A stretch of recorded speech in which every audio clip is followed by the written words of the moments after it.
Hi, I'm Rahul Kukreja and you're back with me on Orthotricks. Before we start with the series of Astigmatism Management by toric IOLs during the cataract surgery, I want to make a point over here. This entire content which I would be talking about in this entire series has come up after collating the various inputs which I have gathered from discussing with various surgeons, also going through various journals and my own past experience after visiting a lot of clinical practices. This entire series I want to dedicate it to the surgeons who want to empower their staff on astigmatism, which includes their counselors, their ophthalmic assistants, their optometrist and their junior resident doctors. Also, I want to dedicate this video to the industry representatives who can get empowered on the subject of astigmatism and can make many meaningful conversations with the surgeon and can do a techno-commercial sale. Welcome you all to the first episode of the series, Why We Should Be Bothered About Astigmatism Management. In old days of cataract surgery, the entire goal was to remove the clouded lens and restore the sight for the patients. However, providing optimal vision with no need of glasses or less need of glasses has never been the goal. It's only after the LASIK surgery that the patient expectations started rising. And it was not just confined to the LASIK surgery, but also for the cataract surgery, the expectation was same for spectacle independence. This actually raised the benchmark for the doctors. And to meet up those expectations, understanding the subject of astigmatism has become very, very important. So, the very obvious reason why we should be bothered about astigmatism management, the obvious answer to it is the first viewpoint, patient expectations. Meeting the patient's expectations that they have after cataract surgery, it becomes very imperative for the surgeons, for the optometrist and for the counselors to be very vigilant about the amount of astigmatism and its orientation. Moreover, when the patients go for such cataract surgeries with toric IOLs, multifocals or extended range of vision IOLs, they pay huge amount for their surgery. So their expectations further rises. And then in that cases, being ignorant about the amount of astigmatism that patient has can actually backfire you. And it will not only result into the suboptimal outcomes, but also it can further bring down the patient's satisfaction level. The other viewpoint to this is opportunity lying in the market. Let's see the prevalence of corneal astigmatism that is there before the cataract surgery. And there are various studies that have been done in many of the journals and which is well published also. Let us see on the slide deck. Here are such studies that I have put up here on the slides which talks about the prevalence of astigmatism before cataract surgery. If you see here, it clearly depicts that astigmatism greater than 1 diopter and less than 2 diopter is approximately 25%, and astigmatism greater than 2 diopter is approximately 10%. So in totality, if we talk about, there are almost 30% of patients who have astigmatism more than 1.25 diopters. Let me give you another perspective to opportunity that is lying in the market. If I talk about the intraocular lenses manufacturing companies, they actually sell 2 to 3% of toric lenses in the entire range of intraocular lenses that they are selling in the market. Yes, just 2 to 3%. And what I talked about the prevalence of corneal astigmatism before cataract surgery was 25 to 30%. Can you understand that gap? So my logical answer to it is, if there is a gap, don't we have that technology to address it? And my answer to it is not really. We do have the technology that can address that demand. If we talk about various devices that we have around, corneal topographer, pentacam, abrometers, optical biometry, etc. So we have a lot of sophisticated instruments that can give the entire profile of the cornea more accurately.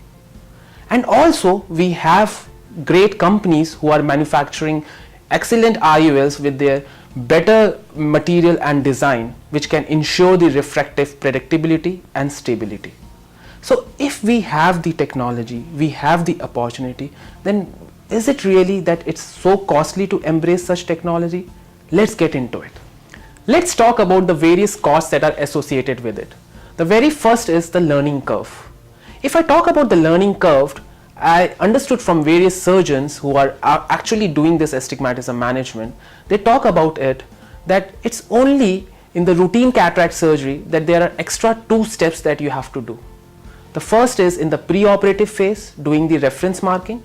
The second is actually in intraoperative phase when you do the axis marking and the alignment. Other than that, you have to be a little bit cautious about the amount of astigmatism when you are identifying and its axis. There is no other 4th point which makes you set back on embracing such technology, and that's why the learning curve is very small. The another cost to it is actually the chair time. You have to give a greater chair time. It's not only for the surgeons but also for the staff like optometrists and the counselors who have to explain in detail about the astigmatism to the patient, so that they understand that why the doctors actually talking about it and why they want to correct their astigmatism. And the third cost is actually acquiring these medical devices. Yes, I understand these equipments, sophisticated instruments are very costly, but to start with, definitely you can have basic manual keratometer and your basic immersion A scan, with which you can start addressing little higher magnitude of astigmatisms like 2 diopter and above. When you are going for less than 1 diopter or maybe less than 1.25 diopter, then I agree that you have to acquire sophisticated devices like your corneal topographer, your optical biometry, etc. You must be wondering that is it really worth the cost?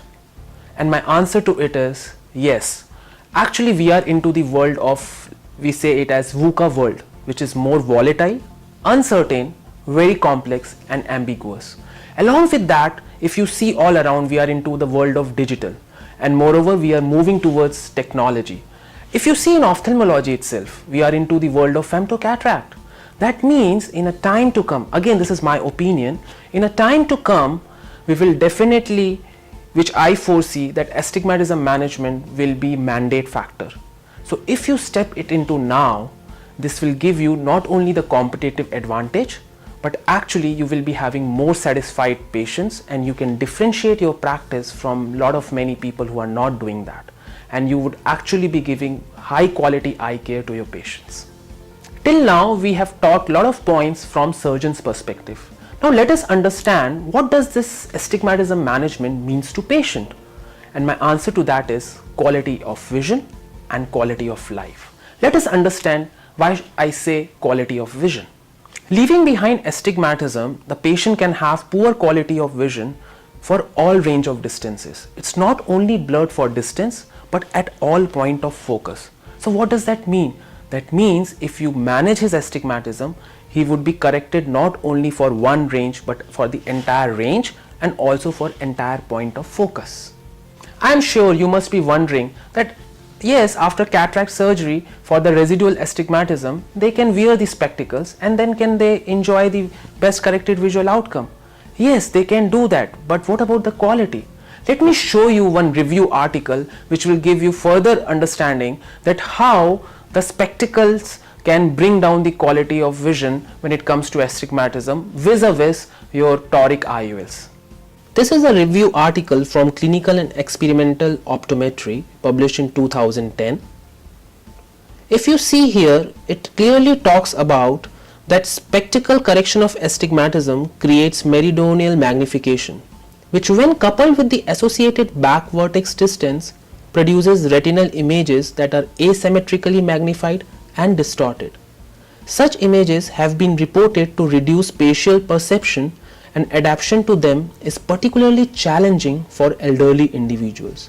This article clearly talks about that if corneal astigmatism is corrected at the corneal or intraocular plane, then you are more closer to the nodal point, and hence the quality of vision would be much better than you correct it at the spectacle plane. So right now you saw that how quality of vision improves for the patient when you do the correction by toric IOLs. Now let's talk about the quality of life. I want to quote an example here. Let's take a patient who has a 4 diopter of cylinder and he has been wearing glasses throughout his life. And when you correct him with the toric IOLs after the cataract surgery, just think that how his dependency will go down on the glasses, which he have been wearing throughout in his life. and first thing that he must have been doing in his throughout life, that when he get up, he look for his glasses. His entire quality of life can improve if you implant a toric lens, and his dependency entirely goes down. So I will not just talk about for the cosmetic reasons that you should go for the toric IOLs, that your spectacle independence you will enjoy. No, it's also about the quality of life he is going to get throughout in his life after the cataract surgery. So it's all about the quality of life and quality of vision that patient is going to enjoy by toric IOLs. These were my viewpoints which I see most important, that why we should be bothered about astigmatism management. To summarize the entire episode, the points that I mentioned were: first, the patient expectations, the technology which is there to address it, opportunity that lies in the market, and various costs like learning curve, the cost for acquiring those devices, and also the chair time. And then we talked about the quality of vision and the quality of life that patients enjoys. Yes, so these were the entire points which I see most important. But along with that, I want to also equally establish the fact that astigmatism management is actually a medical necessity, and we should not be depriving of the patients who deserve this treatment. We should take all the efforts to educate the patients about astigmatism management. Hope you have enjoyed this episode.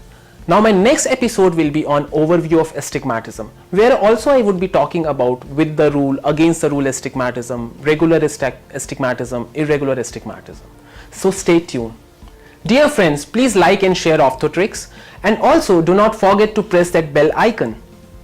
If you have any suggestions or queries, write it to us at optotrix@gmail.com. Also, you can write it on the comment box below. Thank you and stay tuned.